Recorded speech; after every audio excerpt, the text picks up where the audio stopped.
కార్తీక దీపం.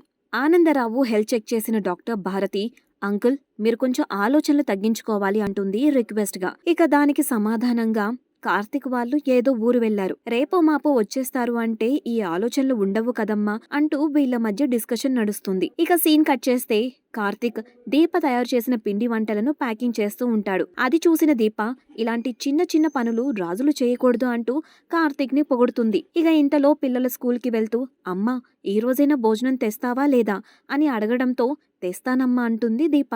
ఇక మళ్ళీ సీన్ కట్ చేస్తే మోనిత మనసులోనే రగిలిపోతుంది. అమ్మ సౌందర్య ఆంటీ మహేష్ని గూఢాచారిగా మార్చి కార్తీక్ని వెతికిస్తున్నారా? వెతికించండి వెతికించండి, అంతిమ విజయం నాదే కదా అనుకుంటుంది నవ్వుతూ. ఇక ఇంతలో కాల్ వస్తుంది. మేడం నేను విన్నీని మాట్లాడుతున్నా, అడ్రస్ తెలియట్లేదు ఓసారి చెప్పండి అంటుంది.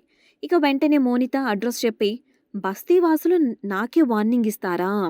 వస్తోందిరా విన్నీ వస్తోంది అనుకుంటుంది ఫోన్ కట్ చేస్తూ.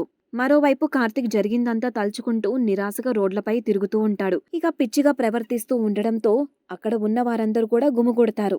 అటుగా వస్తున్న దీప అది చూసి వాళ్ళందరినీ పంపించేసి కార్తీక్ని కూర్చోబెడుతుంది. ఇక తన బ్యాగ్లో నుంచి లంచ్ బాక్స్ తీసి కార్తీక్కిచ్చి పిల్లలకిచ్చేయండని చెప్పి జంతికలు అమ్మడానికి తాను తిరిగి బయలుదేరుతుంది. ఇక జంతికలు అమ్మే ప్రయత్నం చేయగా ఏ ఒక్కరు కూడా కొనుగోలు చేయరు. ఇదిలా ఉండగా కార్తీక్ లంచ్ బాక్స్ తీసుకుని స్కూల్కి వెళ్లేసరికి పిల్లలు పరుగున వచ్చి నాన్న చాలా ఆకలి వేస్తుంది తెచ్చావా అంటారు. ఇదిగా అమ్మ తెచ్చాను అనేలోపు ఓ పిల్ల పరుగున వచ్చి కార్తీక్ని గుద్దేస్తుంది. దాంతో క్యారేజ్ బాక్స్ కింద పడిపోతుంది. అది చూసిన కార్తీక్ బాధపడిపోతాడు.